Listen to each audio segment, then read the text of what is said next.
Hello guys, it's Max here from Daily Market Movements, and in front of me we have the S&P 500 futures chart. Yet another extremely choppy day. We had the non-farm payrolls figure come out. The yo-yo markets have returned.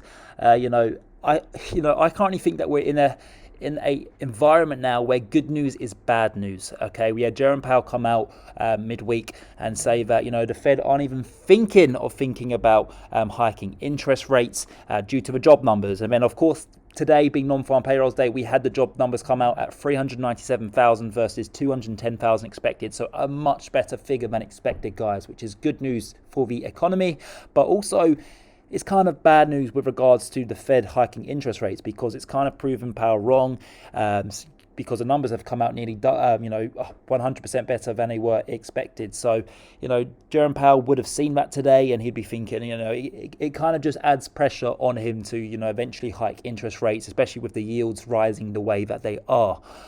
So we're in a situation where good news is bad news. And once the number come out, we actually rallied. We were trading up at 1% for about a 30-minute period once US markets opened. And then all of a sudden, the yo-yo markets in full effect. We have paired all those gains. We were then trading in the red by roughly 1%, and we're now pretty much back up trading in the green ever so slightly. So currently trading at 3,762.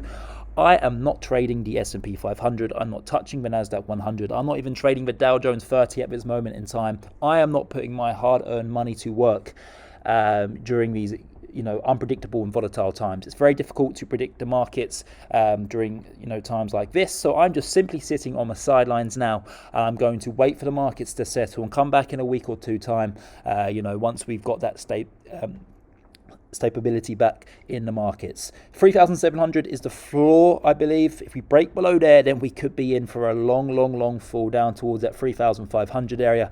I think that's very unlikely though. I think 3,700 you will find some sort of support, but we need that daily close back above the 50-day EMA. Okay, that's very important for us to continue our movement back towards the all-time highs at roughly 3,950.